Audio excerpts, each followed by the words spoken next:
여러분 안녕하십니까? 프레스룸 라이브 유한솔입니다. 오늘도 뉴스 라이브로 시작합니다. 증시 상황 먼저 볼까요? 먼저 뉴욕의 밤으로부터 출발합니다.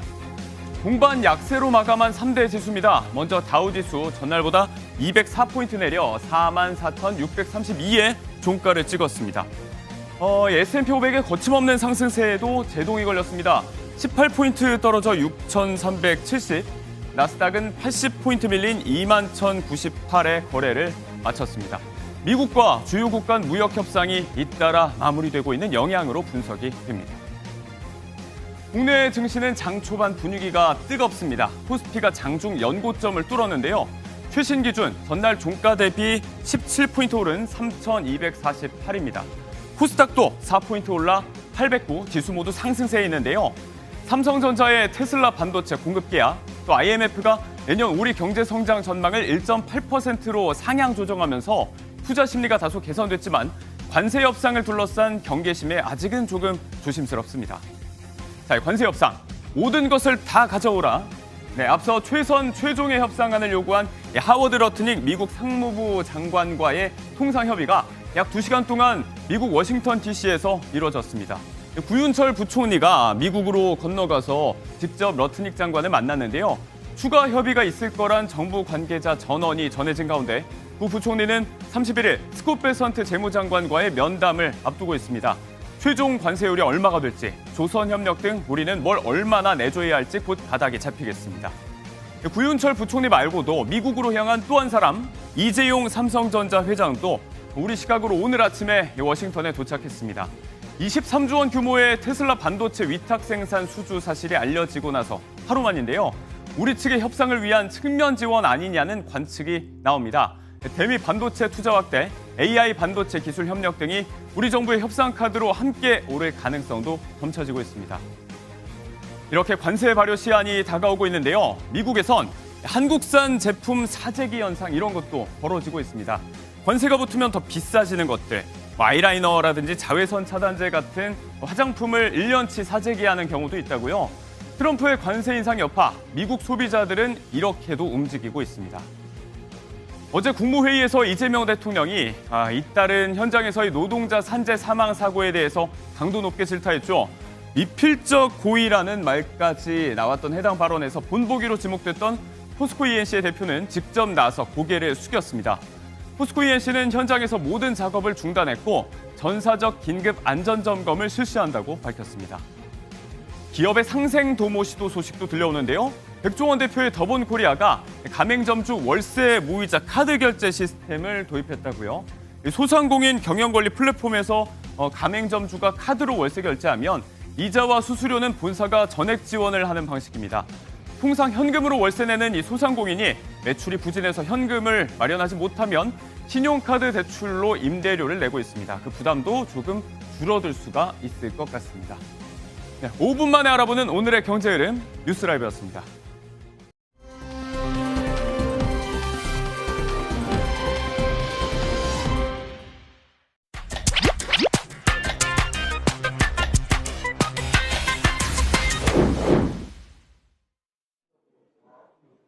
네, 우리 생활에 가장 큰 영향을 담당하는 경제 그리고 민생 담당하는 의원님들 직접 찾아가 만나보는 국회 라이브 시간입니다.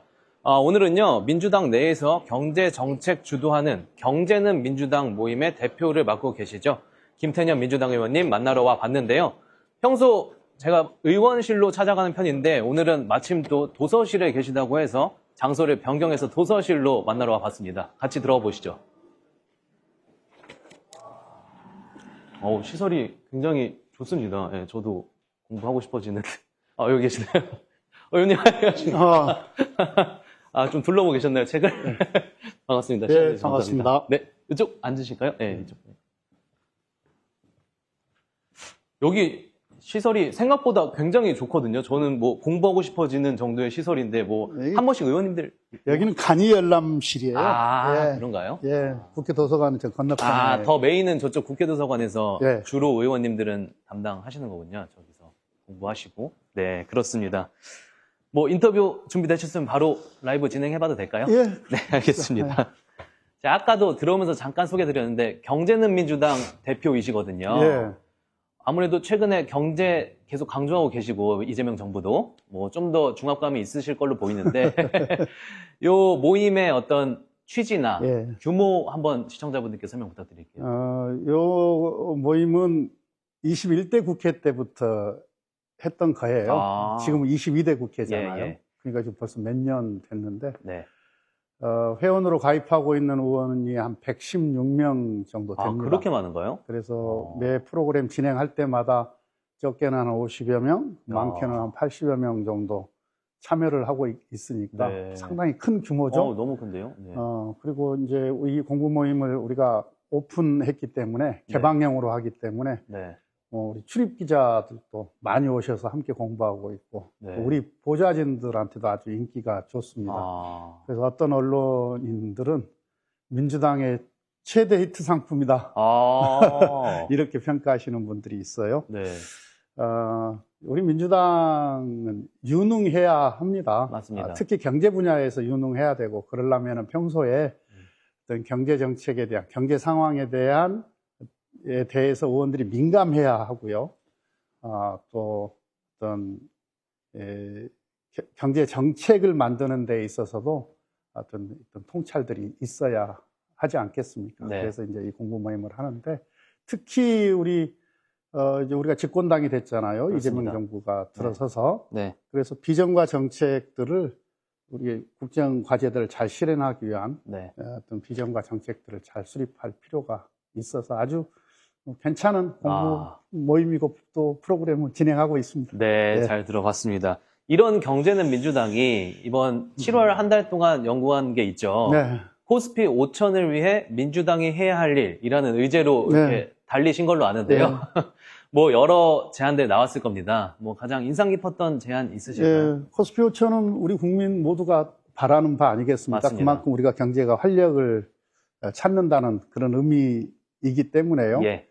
그래서 부동산, 그 다음에 또 자본시장 활성화를 위한 여러 가지 정책들, 네. 또 어떤 기업 혁신을 통한 네. 어떤 기업 가치 제고, 뭐 네. 이런 것들을 다 탐구하고 공부했었는데요. 예. 특히 이제 우리가 코스피 5천 이랬는데 코스닥도 3천 가야 되지 않겠습니까? 네, 우리가 코스피 생각하는데 우리가 미국의 나스닥하고 네, 비교를 해보면 우리 네. 코스닥이 너무 허약해요. 그렇죠. 미국의 뭐 엔비디아도 그렇고 빅테크 기업들이 다 나스닥에 상장되어 있는 기업들이거든요. 맞습니다. 그래서 이런 어떤 기술 기업에 대한 투자 또는 벤처 투자들이 투자와 또 어떤 성장과 회수와 재투자와 이런 어떤 생태계, 선순환 구조의 생태계를 만들어줄 필요가 있을 것 같고, 네.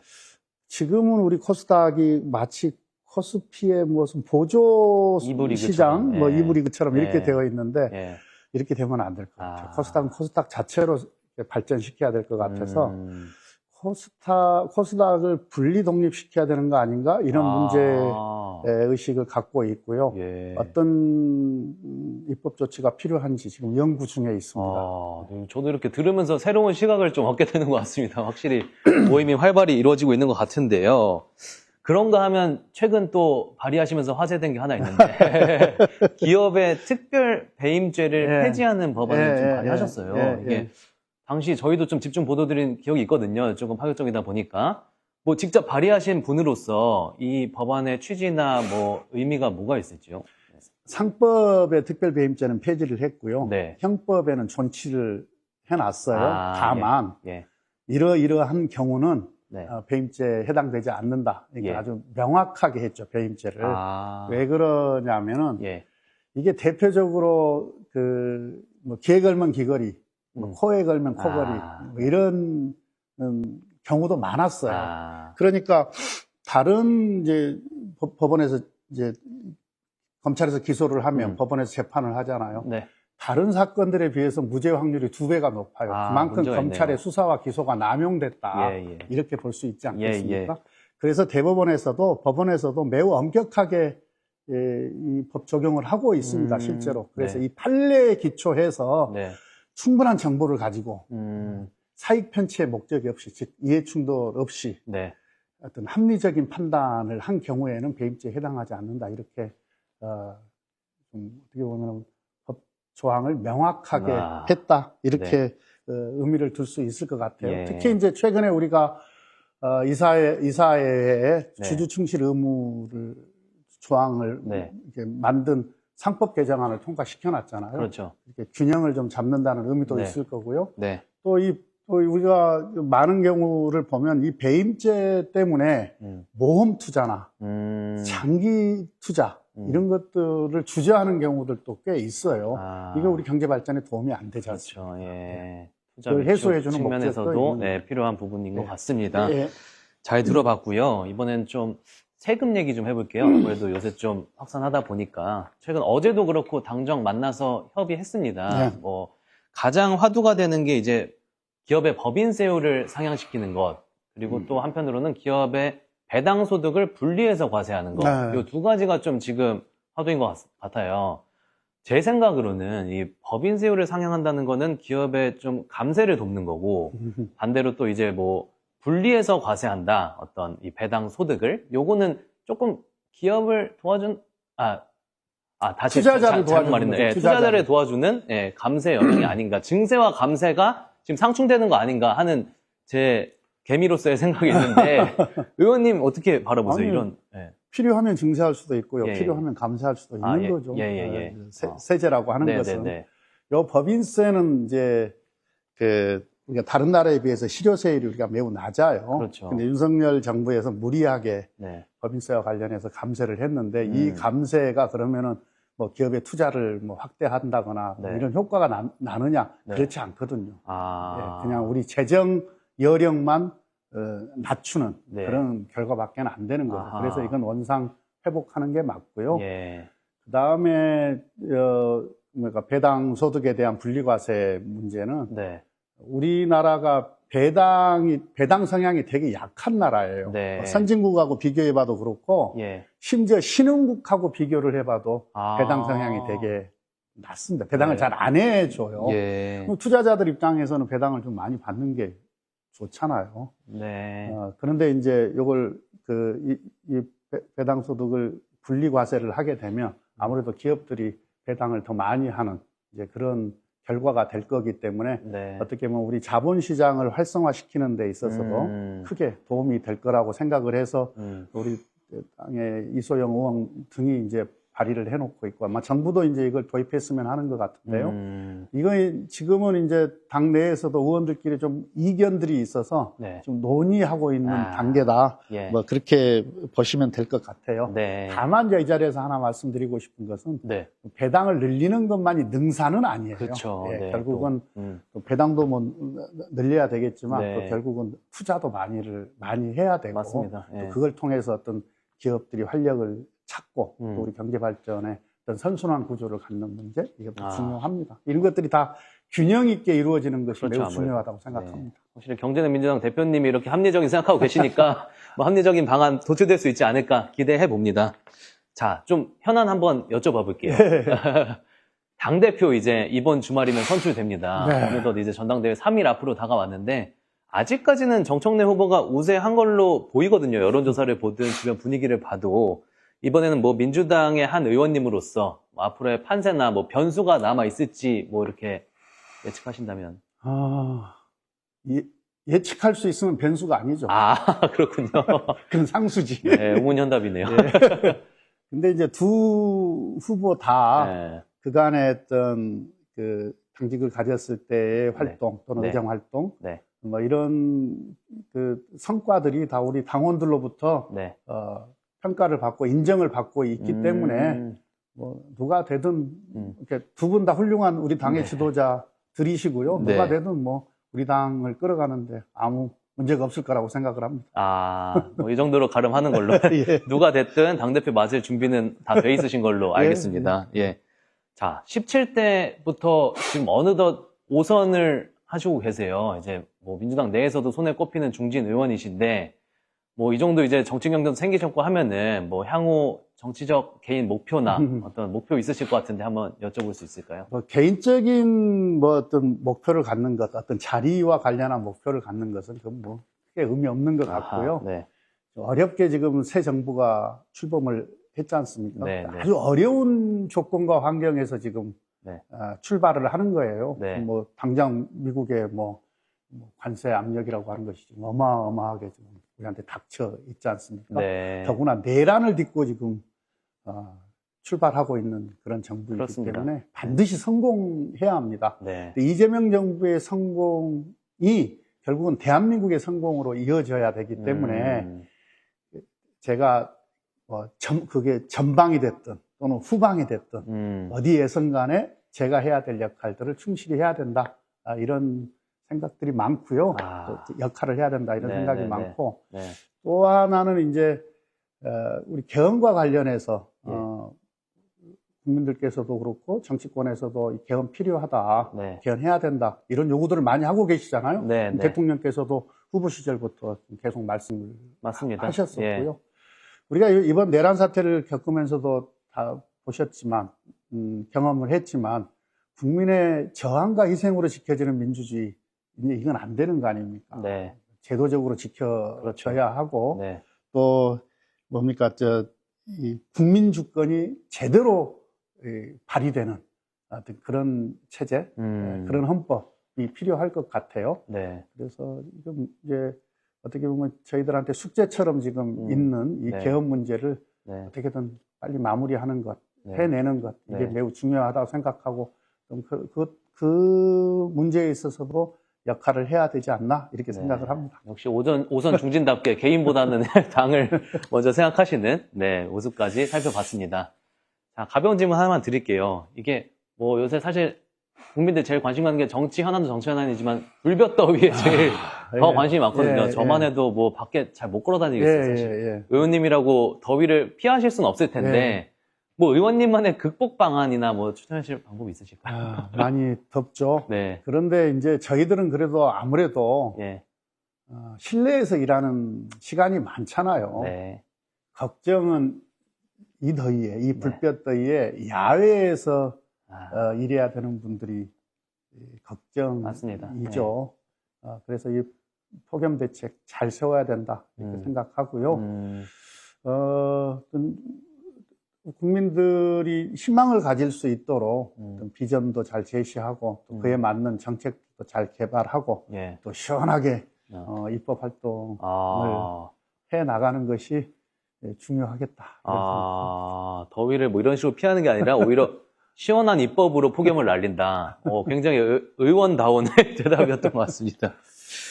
네, 오늘 말씀 여기까지 한번 나눠보겠습니다, 의원님. 바쁘신 와중에 시간 내주셔서 정말 감사합니다. 마지막에 화이팅 하자는 차원에서 제가 김태년 하면 같이 화이팅 한번 해주시죠. 자, 김태년! 화이팅! 감사합니다. 고맙습니다. 네. 더불어민주당 김태년 의원과 함께 해봤습니다. 더 만날 의원님이 안 계실 때까지 저희 국회 라이브는 앞으로도 계속됩니다. 많은 관심 부탁드리고요. 지금까지 저는 정태웅이었습니다.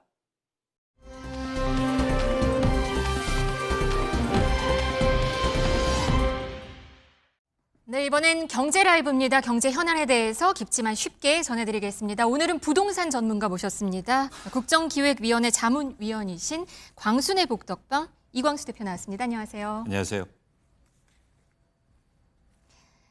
네, 고강도 대출 규제였던 627 부동산 대책이 발표된 지 지금 한 달이 지났습니다.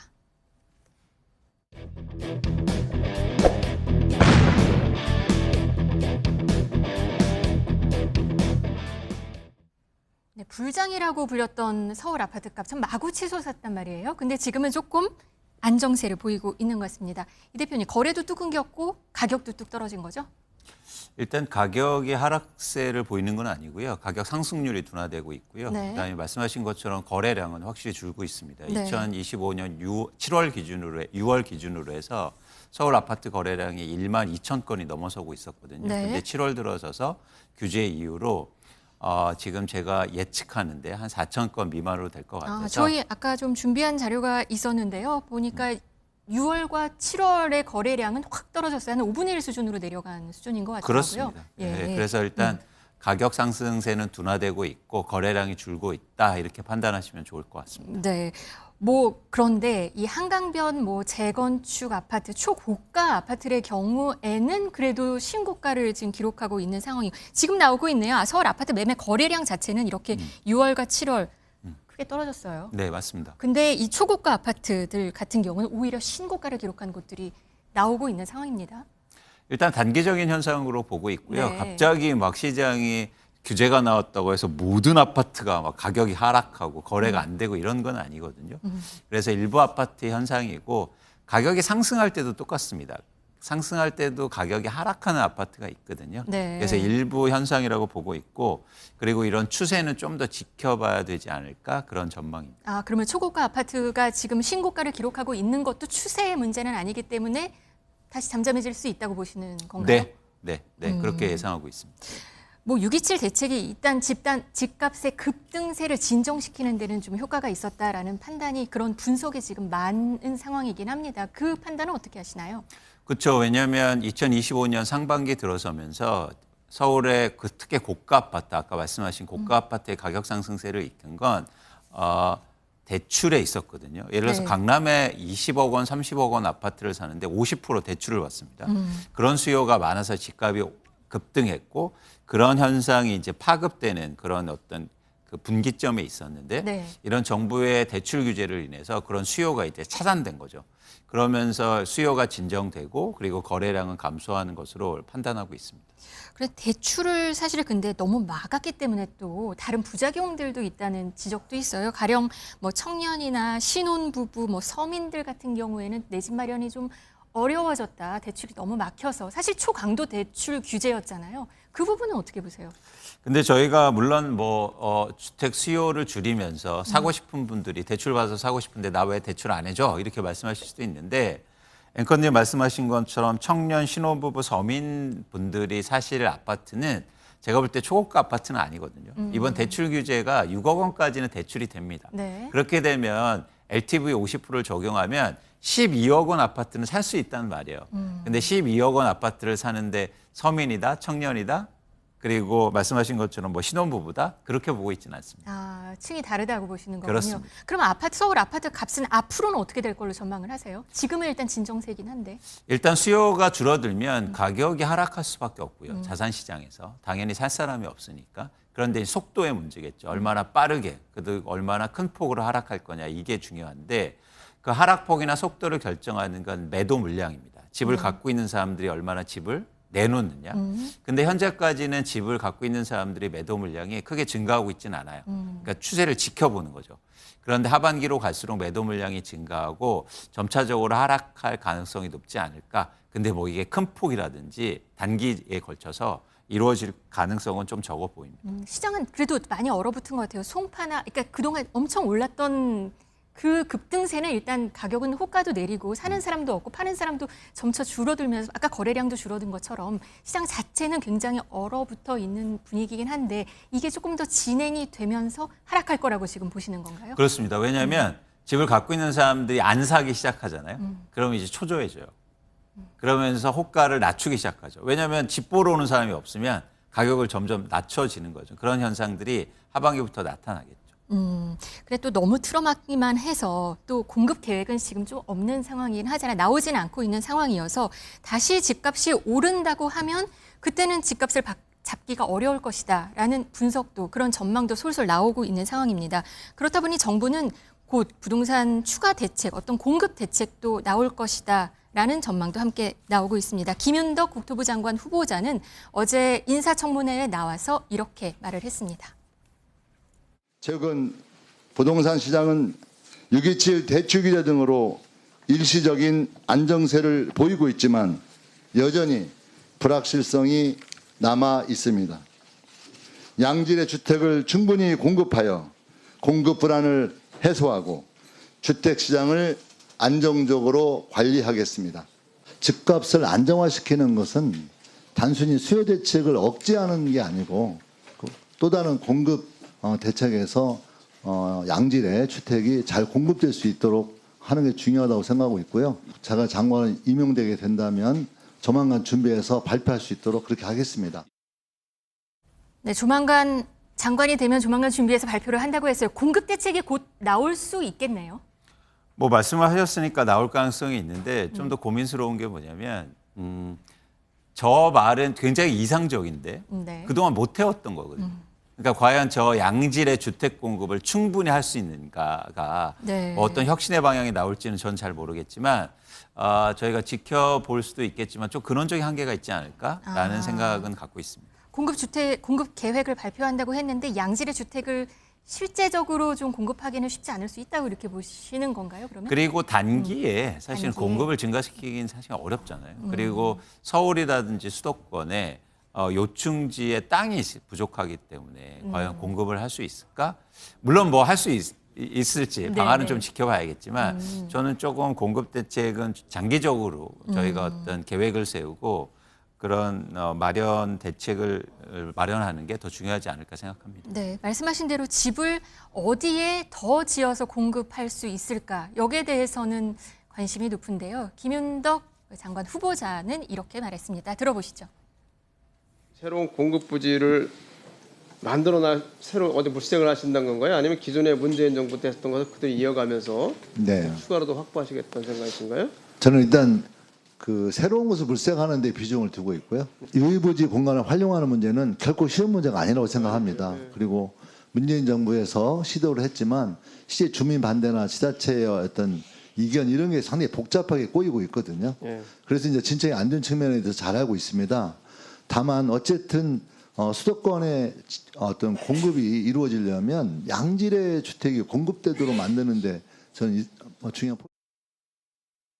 같은 질문이 나왔었네요. 양질의 주택을 공급하는 게 사실 정말 쉽지 않기 때문에 이런 얘기를 할 텐데 새로운 후보지를 물색하고 있기도 하고 또 유휴지 얘기도 했었는데 이게 좀 쉬운 문제는 아니라고 했습니다. 근데 이에 앞서서 얘기한 내용 중에 하나가 도심 내 유휴부지랑 노후 공공시설을 활용해서 역세권 등 우수입지의 주택 공급을 확대하겠다 이런 얘기도 한 적이 있거든요. 그래서 이 시장이 이 유휴부지에 좀 관심이 좀 많은 것 같습니다. 이때 문재인 정부 때 나왔던 이 대상지로 거론된 부지들 한번 보실까요? 서울 노원구에 뭐 태릉 CC 등이 있었고요. 마포구 서부면허 시험장, 뭐 마포구 상암 DMC, 뭐 과천 정부청사 일대, 뭐 서초구, 마포구, 용산구 사실 다 좋은 땅들이에요. 집이 지어질 경우에는 정말 알짜 땅일 수도 있는데 이게 지금 안 됐던 이유가 주민 반발이나 아니면 기관 이전하는 문제에 있어서 이견이 있었기 때문이잖아요. 이게 쉽지 않은 문제 아닌가요? 그렇습니다. 쉽지 않다고 저희가 현실을 좀 인지해야 되고요. 네. 그렇기 때문에 공급 정책뿐만 아니라 수요 정책에 같이 나와줘야 되는 거예요. 그러니까 예를 들어서 아까 장관 후보자께서도 수요가 단기적이라고 생각하는 말씀을 하셨는데 전 그렇게 보고 있지 않습니다. 그러니까 뭐냐면 수요를 충분히 이렇게 장기적으로 늘릴 수 있다면, 네. 그러니까 이렇게 그러니까 나눌 수 있다면 사실 안정적인 수요 기반 아래서 공급이 일어나면 시장이 굉장히 빠르게 안정될 수 있거든요. 그러면 장기 플랜을 갖고 공급 계획을 밝혀야 된다 이 말씀. 그렇죠. 뿐만 아니라 수요 정책도 반드시 필요하다. 수요 정책이라면 어떤 얘기를 말할까요? 그러니까 예를 들어서 이번에 뭐 대출 정책도 있었지만 네. 그러니까 수요가 안심해서 내가 무주택자를 중심으로 해서 안심하고 기다릴 수 있는 그런 정책들. 그다음에 투자와 투기 수요를 문턱을 높여야죠. 그래서 일시적으로 수요가 쏠리지 않게. 지금 우리나라 서울을 중심해서 가장 큰 수요의 문제는 일시적으로 갑자기 수요가 폭증해요. 네. 올해도 보면 3월하고 6월에 갑자기 1만 명 이상이 집을 막 삽니다. 근데 대부분 내 집이 필요해서 사는 것보다 돈이 될 것 같으니까 사는 사람들이 굉장히 많거든요. 오르면 또 못 사요. 지금 너무 집값이 비싼데 계속 오를 것 같다고 하니까 투자 사는 수요예요. 거잖아요. 그래서 40% 50%가 네. 투자 수요인데 이 투자 수요를 어떻게 줄이느냐도 굉장히 중요해 보입니다. 그래서 이게 같이 가야 된다는 얘기죠. 네. 수요 정책과 공급 정책이. 어려운 얘기네요. 재개발, 재건축도 활성화하겠다고는 했는데 사실 재건축 초과이익 환수제 이게 재건축 사업의 사실 가장 걸림돌로 꼽히는 거잖아요. 여기에 대해서는 또 고수하겠다는 입장을 밝혔거든요. 이것도 조금 헷갈리기도 하고 이게 어떻게 될 것인가 싶기도 한데 같은 맥락일까요, 그러면? 이거 되게 어려운 시장과? 문제인데 예를 들어서 재건축 재개발을 하는 목적이 뭐냐는 거죠. 예를 들어서 주택 공급을 해서 신규 공급을 일으켜서 시장을 안정시키려고 하는 목적이면 재건축 재개발은 사실 목적에 부합하지 않아요. 왜냐하면 재건축 재개발을 하면 집값이 오릅니다. 너무 당연하게. 그런데 재건축 재개발을 활성화시켜서 서울의 아파트 가격을 낮추겠다? 그거는 약간 이제 충돌되는 지점이 있거든요. 서울에 집을 지어야 되는데 지어야 될 땅이 없으니까 더 늘려서 지을 수 있는 방법이 재개발, 재건축을 더 많이 하게 그런다고 해서 만든다? 집값이 네. 하락하지 않는다고. 아, 오히려 지금 아까도 네. 말씀드렸잖아요. 이런 상황 속에서도 재건축 단지는 집값이 오릅니다. 왜 그럴까요? 그건 뭐냐면 재건축한다니까 쉽게 말해서 돈이 될 것 같으니까 수요가 몰리고 있기 때문이에요. 그래서 우리가 현실 인식을 해야 돼요. 네. 제가 꼭 여쭤보고 싶은 게 뭐냐면 재건축을 해서 집값이 안정된 적이 있습니까? 없어요. 경기도에서 집값이 가장 많이 오른 데가 과천시인데요. 네. 그 이유는 재건축을 했기 때문이에요. 자, 노후주택을 주거의 질을 확보하기 위해서 개선하는 건 필요합니다. 근데 이게 재건축, 재개발을 한다고 해서 집값이 안정되는 건 아니라는 거죠. 그래서 당연하게 재건축 초과이익 환수제를 통해서 이거 없애주면 재건축이 활성화돼서 집값이 안정된다? 사실 그렇지 않습니다. 아, 시장이 다른 거로 보시는군요. 그렇죠. 그러니까 예를 들어서 그래서 이 지점을 지적한 거예요. 뭐냐면 이제 후보자께서도 재건축하고 재건축 초과이익 환수제도하고는 사실 별개의 문제라는 거죠. 알겠습니다. 그러면 근데 또 궁금해요. 시장이 어떻게 흘러갈지도 궁금하긴 한데 그러면 내 집 마련을 계획하신 분들이 있잖아요. 집값이 오를 것 같으면 더 오를 것 같아서 빨리 사야 되겠다는 마음이 좀 들고 또 떨어지면 더 떨어질 거 사고 나면 떨어지면 어떡하나 이런 고민이 되거든요. 그럼 내 집 마련을 준비하시거나 계획하신 분들은 어떻게 해야 될까요? 조언을 하신다면? 그러니까 두 가지 관점인데 하나는 나에 맞는 그 아파트 가격과 적정한 대출을 이용해서 살 수 있는 아파트에 대해서 고려해 보시고 그리고 시장을 보신다면 가격이 하락할 때 내 집 마련해야 된다. 하락할 때. 그렇습니다. 네. 그러니까 근데 우리는 말씀하신 것처럼 가격이 떨어지면 더 떨어질 것 같고 가격이 오르면 더 오를 것 같아서 맞아요. 항상 오를 때만 집을 사거든요. 그래서 막 이렇게 장기적으로 보면 한국의 집값이 계속 오른 것 같지만 중간에도 계속 하락하는 지점도 나오고 변화 지점이 나오기 맞아요. 때문에 그런 변화를 잘 보시면서 어떤 자산 가격도 계속 오른 자산은 없습니다. 그래서 그런 변화의 시기를 내 집 마련하는 좋은 시점으로 생각하시면 좋겠다는 말씀을 드립니다. 그럼 이번엔 전세 얘기 한번 해볼게요. 전세. 내 집은 아니더라도 전세 계획하시고 계시는 분들은 지금 전세값이 좀 불안하거든요. 지금 일부 지역은 떨어진 곳도 있긴 해요. 근데 지수상으로 봤을 때는 전세값이 오르는 것으로 나타나긴 있거든요. 사실 이번에 대출 규제 여파라는 분석도 있는 상황인데 전세값은 어떻게 될 거로 보세요? 전세 가격은 부동산을 사용 가치로 보는 입장이기 때문에 투자 가치가 아니고 물가 상승률 받고 상승할 수밖에 없는데요. 그러니까 기준은 뭐냐면 물가 상승률보다 더 빠르게 상승하냐는 거죠. 그런데 그런 측면에서는 올해 들어서는 물가 상승률보다 전세 가격 상승률이 그렇게 높지 않습니다. 평균적으로 보면 뭐 일부 지역은 하락하는 지역으로 나타나고 있고 그래서 너무 여러분들이 조바심 낼 필요 없다. 수많은 언론이나 전문가들이 전세 가격이 오른다고 하니까 마음이 조급해지는데 네. 사실 그럴 필요 없다고 저는 보고 있고요. 또 하나 뭐냐면 전세 대출 얘기를 하셨는데 전세 대출에 대한 규제가 이루어지면 전세 가격은 상당히 빠른 속도로 하락할 가능성도 전 있어 보여요. 아, 전세 가격이 더 하락할 거로 보시는 거군요. 대출 규제가 있어요. 이어지면 전세 대출 규제. 근데 네. 지금 전세 대출 규제가 있지 않거든요. 네. 그래서 그런 것도 보시면서 너무 조급해 하시지 않았으면 좋겠다는 말씀 드립니다.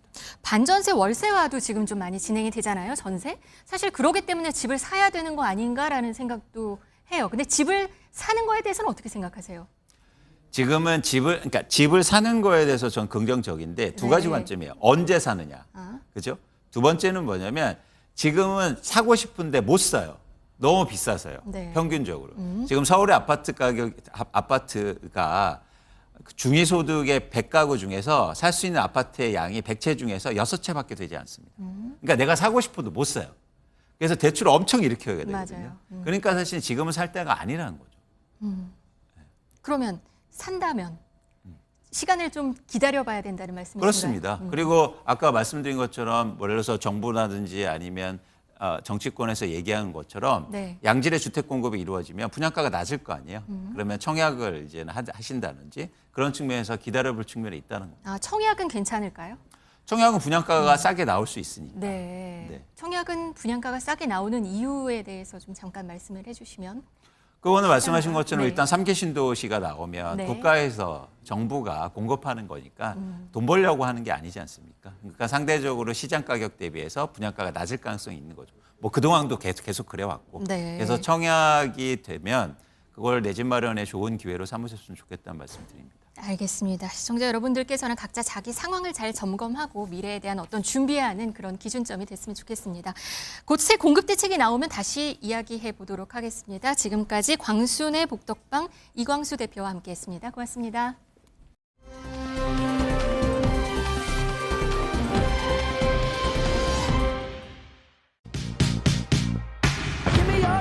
Give me your attention, baby. I gotta tell you a little something about yourself. You're wonderful, flawless, ooh, you a sexy lady. But you walk around here like you wanna be someone else. Ooh, I know that you don't know it, but you're fine, so fine. Fine, so fine. Ooh, oh, girl, I'm gonna show you when you're mine.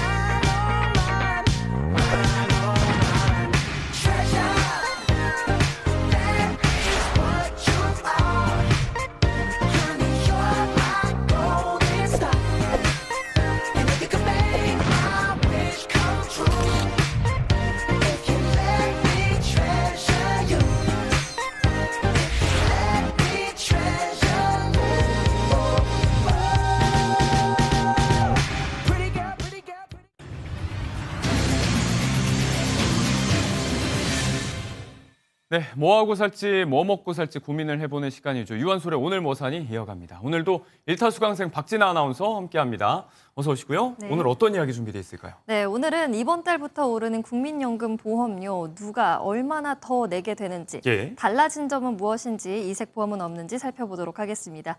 김광대 한양대 겸임교수 함께하십니다. 안녕하세요. 김광석 교수님, 네. 어서 오시죠. 반갑습니다. 네, 김광석 네. 교수님 모시고요. 오늘 국민연금 보험, 우리 삶과 좀 직결되는 이야기 한번 풀어보도록 하겠습니다. 시작을 해보시죠.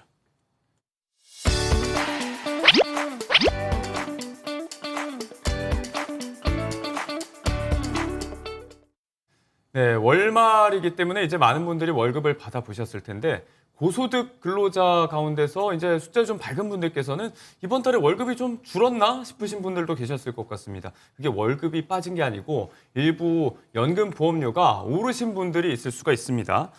국민연금 보험료 산정 기준이죠. 기준 소득 월액의 상한액과 하한액이 일부 조정이 됐습니다. 이 때문에 지금 일부 가입자들은 보험료를 조금 더 내게 된 상황인 거죠. 네, 말씀해 주신 것처럼 이 기준소득 월액이 우리 국민연금 보험료를 산정할 때 네.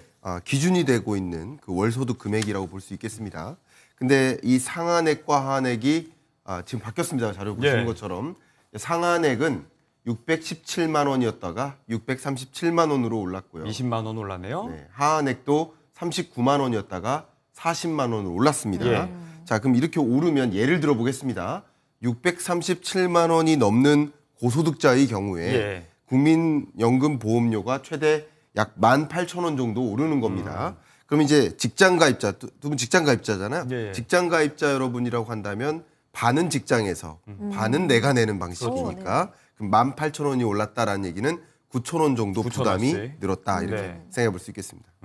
자, 그러니까 이제 그 보험료를 산정하는 기준인 기준 소득 월액의 상한액이 20만 원이 오르면서 여기에 9%인 18,000원이 최대 이제 오르게 되는 거고 하한액은 또 10,000원이 올랐기 때문에 9%인 900원까지가 오를 수가 있다는 점.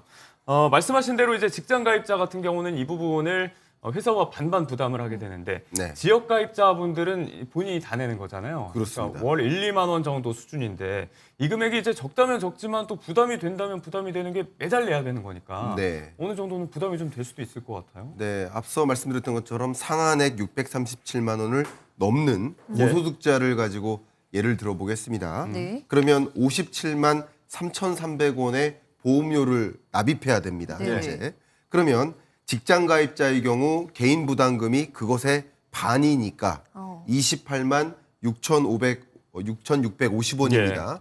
그럼 이제 9,000원 정도 오른 겁니다. 말씀대로. 예. 그런데 반대로 앞에 말씀드렸던 직장 가입자가 아니라 지역 가입자, 네. 자영업자나 프리랜서나 소위 말하는 사장님들, 네. 예, 이들의 경우에는 지역 가입자로 분류되니까 그 인상분 전액을 부담해야 됩니다. 그러니까 네. 57만 3,300원을 다 내야 되니까 18,000원이 증가한 거라고 볼 수 있겠습니다. 네, 연간으로 환산하면 금액이 또 좀 꽤 될 수도 있고 이제 내는 돈을 더 내라고 하면 뭐 달가워하는 분들은 없겠죠.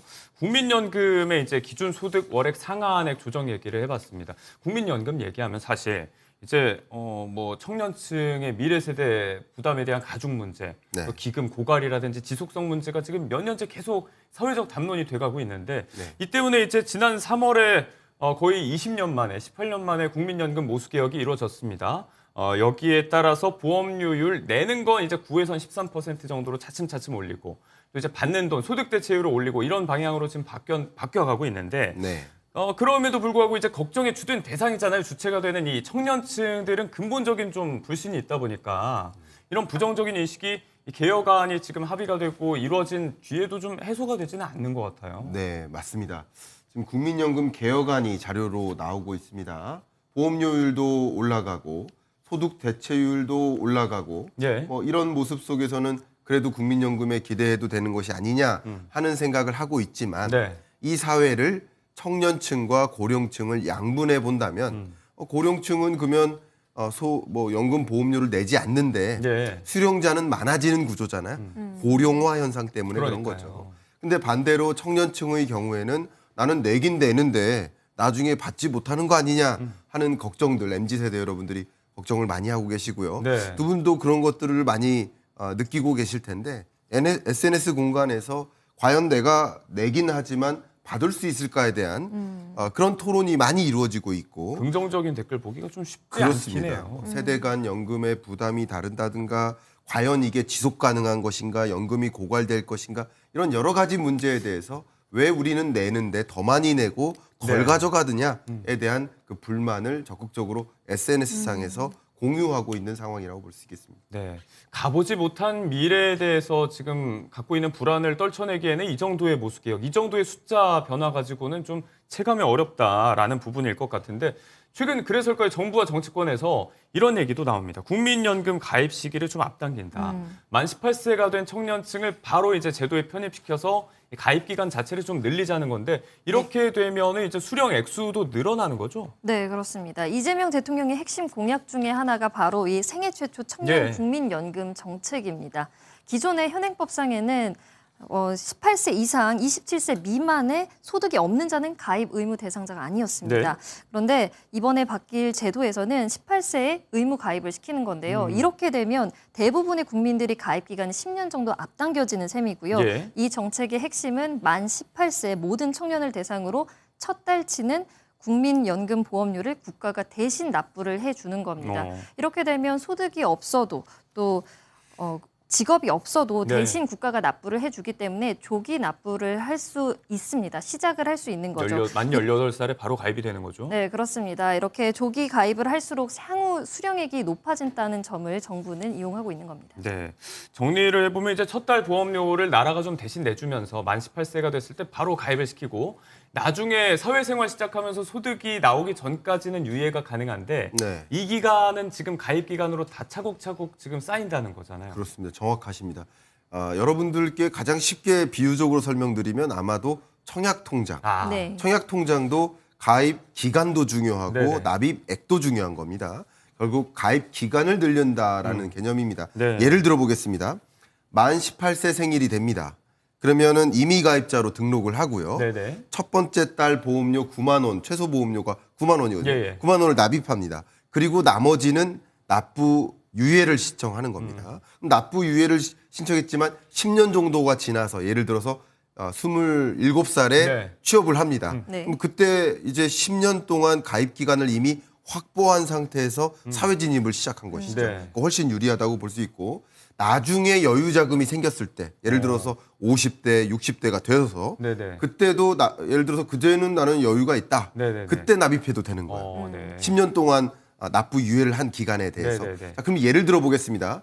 최소 9만 원의 보험료를 낸다고 했을 때 10년 동안 내면 월 20만 원의 예. 보험금을 탈 수 있습니다. 근데 월 9만 원씩 20년을 납입하면 41만 원의 연금을 받습니다. 네. 그러니까 납입 기간의 중요성을 제가 강조하는 것이고요. 그래서 이런 것을 하나의 재테크 수단으로서 이용하고자 하는데 네. 그런 것처럼 정부도 이런 어떤 정책적 툴을 활용하는 것이라고 의견 드리고 싶습니다. 네, 소득이 없는 그 기간도 이제 가입 기간에 포함이 되면 그만큼 연금 수령액이 늘어날 수 있고 말씀대로 나중에 여유가 돼서 더 납부하면 더 수령할 수 있는 돈도 더 늘어나니까 이런 식으로 이제 청년층이 나중에 수령할 수 있는 금액을 조금 더 보장해 주겠다라는 게 정부의 입장인 것 같습니다.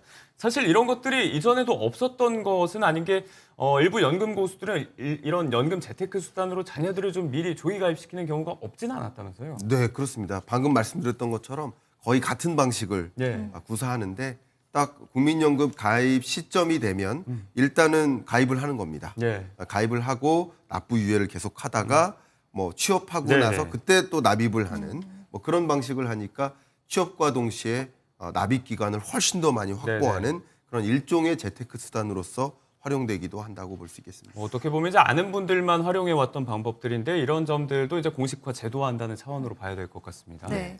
교수님 또 궁금한 점이요. 이 국민연금을 주제로 다루면 꼭 빠지지 않는 질문이긴 한데 회사에서 미납한 국민연금 같은 경우에는 네. 근로자인 내가 내야 되는 건지 이 부분 궁금한데요. 자, 네. 답변 드리겠습니다. 두 분 이제 직장 가입자시니까 직장 가입자 여러분들 이 부분 굉장히 궁금하십니다. 만약에 직장이 반을 내고 네. 그리고 직장인이 또 반을 내야 되는 구조인데 네. 네. 나는 열심히 내지만 직장이 안 내주면 어떡할까? 그 체납액 어떡할까? 네네.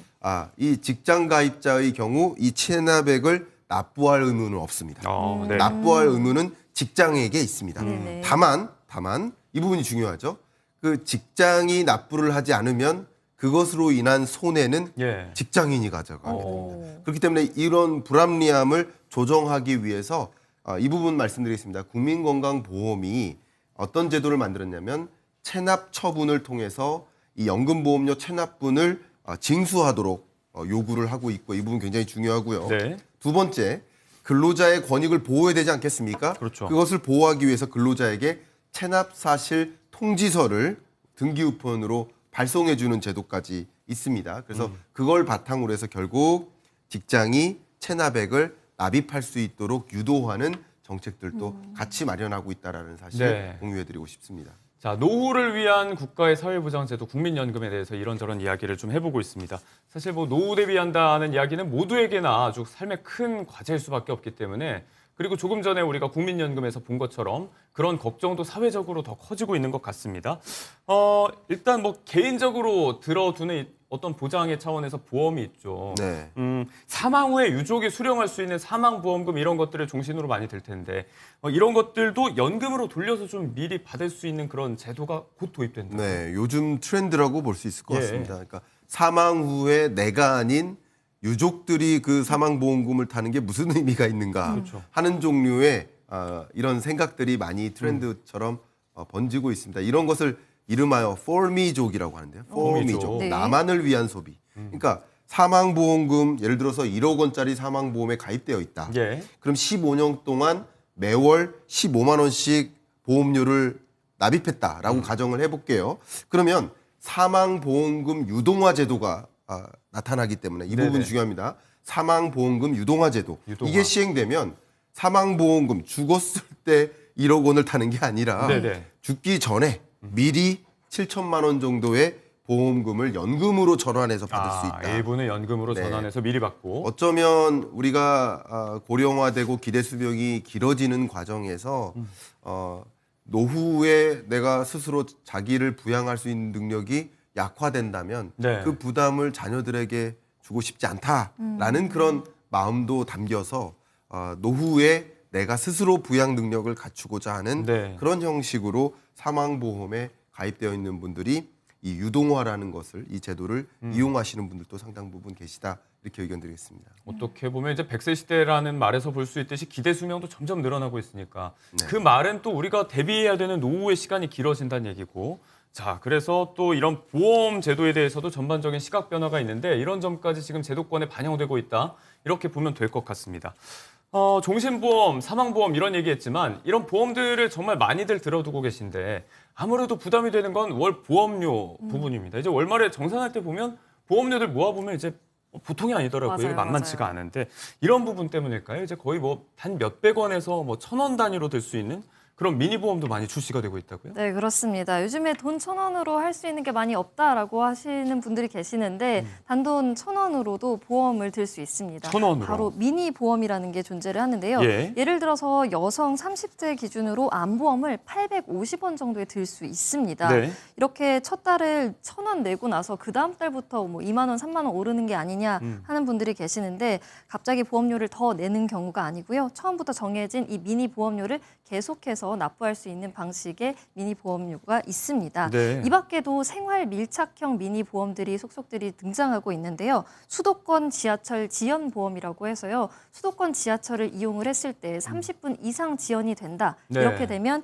택시나 버스 등 대체 교통비를 월 1회 또 최대 3만 원까지 보장해주는 제도가 있습니다. 이게 네. 보험료가 1,400원 정도로 굉장히 저렴한데요. 1년 동안 이용을 할 수 있고요. 출근길 스트레스를 조금 덜어줄 수 있지 않을까 싶습니다. 예. 또 이 외에도 개물림 사고 벌금 보장 보험이라고 해서 생활 속에서 발생할 수 있는 생활 밀착형 보험들이 속속들이 등장하고 있습니다. 반려동물 인구가 이제 1,000만에서 1,500만 이런 이야기도 심심찮게 나오는데 지금 말씀하신 부분들은 굉장히 유용하게 쓰일 것 같다라는 생각도 들고 보험료가 이제 오르지 않는다 이런 부분도 이야기를 했었지만 이게 가입 시기가 대부분 뭐 1년 이하로 굉장히 작은 만기를 좀 형성하고 있기 때문에 이 시기를 좀 가입 연도를 좀 늘리려고 한다든지 가입 연령이 좀 40대, 50대 이후로 올라간다면 또 일반 기존의 보험들과 비교했을 때 그렇게 또 메리트가 없는 거 아닌가 이런 얘기도 좀 있더라고요. 그렇죠. 여러 가지 이제 여러분들이 보험을 가입하는 조건과 여러분의 상황, 네. 또 연령대 뭐 이런 여러 가지 것들에 대해서 여러분들이 현명하게 보험을 선택하고 또 보험금을 수령하는 네. 방법을 고민하셨으면 좋겠다. 현명한 보험 가입자가 되셨으면 좋겠다. 이렇게 의견드리고 네. 싶습니다. 네, 따져보면 이제 뭐 기존 보험이 조금 더 유리한 경우도 있고 다만 이렇게 적은 금액으로 좀 다채로운 부분에 있어서 보장을 좀 제시하는 그런 보험들도 나오고 있다 차원으로 한번 참고를 해보시면 좋을 것 같습니다. 이런 이색 보험들 얘기. 요즘은 날씨가 굉장히 많이 덥다 보니까 또 얼마 전에 비 때문에 문제된 지역도 많았고 기후변화 문제로 좀 일상생활이 힘든 분들이 많다 보니까 네. 여기에 발맞춰서 나오고 있는 그런 기후보험 같은 것도 있다고요? 예, 그렇습니다. 우리 소위 기후 변화라는 것은 거스를 수 없는 변화잖아요. 네. 그래서 계속 이상 기후 현상들이 나옵니다. 대표적인 이상 기후 현상이 뭡니까? 폭염, 가뭄, 홍수, 태풍 네. 이런 것들이 발생하는데 그러면 이것에 따른 피해액이 생기지 않겠습니까?